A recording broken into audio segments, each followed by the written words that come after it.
10 محرم کے روزے کی فضیلت۔ رسول اللہ صلی اللہ علیہ وسلم کا اہتمام۔ حضرت ابن عباس رضی اللہ تعالیٰ عنہ فرماتے ہیں کہ میں نے نہیں دیکھا کہ رسول اللہ صلی اللہ علیہ وسلم کسی خاص دن روزوں کا اہتمام فرماتے ہوں اور اس کو کسی دوسرے دن پر فضیلت دیتے ہوں مگر سوائے اس 10 محرم کے دن کے اور اس مہینے یعنی رمضان المبارک کے مہینے کے۔ بخاری مسلم۔ گزشتہ سال کے گناہوں کا کفارہ۔ رسول اللہ صلی اللہ علیہ وسلم نے فرمایا کہ اللہ تعالیٰ سے میں امید رکھتا ہوں کہ 10 محرم کا روزہ رکھنا گزشتہ سال کے گناہوں کا کفار ہو جاتا ہے۔ عاشوراء کا روزہ انبیاء کرام کی سنت ہے۔ رسول اللہ صلی اللہ علیہ وسلم نے فرمایا کہ تم عاشوراء 10 محرم کے دن کا روزہ 2 رکھا کرو۔ اس دن کئی انبیاء علیہم السلام بھی روزہ رکھا کرتے تھے۔ 10 محرم کے ساتھ ایک اور روزہ بھی رکھنا چاہیے۔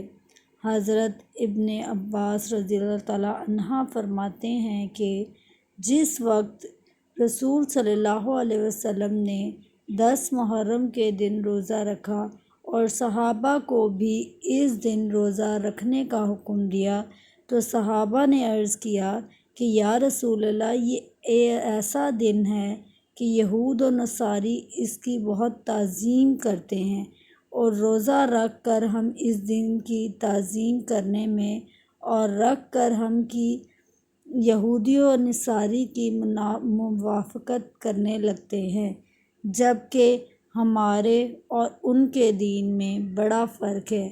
آپ صلی اللہ علیہ وسلم نے فرمایا کہ آئندہ سال انشاءاللہ تعالی ہم 9ویں کو بھی روزہ رکھیں گے۔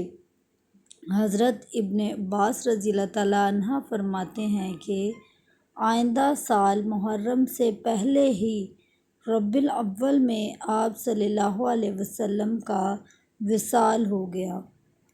دوسری روایت میں ہے کہ اگر میں آئندہ سال بقید حیات رہا تو عاشوراء کے دن کے ساتھ ایک دن پہلے یا ایک دن بعد کا روزہ رکھنے کا حکم دوں گا۔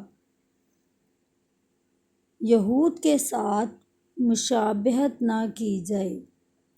حضرت ابن عباس رضی اللہ تعالیٰ عنہ نبی کریم صلی اللہ علیہ وسلم سے روایت کرتے ہیں کہ آپ نے عاشوراء کے روزوں سے متعلق فرمایا کہ تم 10 محرم کا روزہ رکھو اور اس سے ایک دن پہلے یا ایک دن بعد کا بھی روزہ رکھو اور یہودیوں کے ساتھ مشابہت مت اختیار کرو۔ اہل خانہ پر وصیت۔ حضرت ابو ہریرہ رضی اللہ تعالیٰ عنہ سے مروی ہے کہ رسول اللہ صلی اللہ علیہ وسلم نے ارشاد فرمایا کہ جو شخص اپنے اہل و عیال پر 10 محرم کے دن کشادگی و فراغی کرے گا اللہ تعالیٰ تمام سال اس پر کشادگی و فراغی فرمائیں گے۔ حضرت جابر رضی اللہ تعالیٰ عنہ فرماتے ہیں کہ ہم نے اس کا تجربہ کیا تو اس کو بالکل سچ پایا، اور حضرت سفیان بن عیینہ رحمۃ اللہ فرماتے ہیں ہم نے 50 یا 60 سال کا تجربہ کیا لیکن یہ لوز رہے کہ جو چیز جس درجے میں ثابت ہے اس کو اسی درجے میں رکھ کر منانا اور عمل کرنا چاہیے، اس کو اس کے درجے سے بڑھانا نہیں چاہیے۔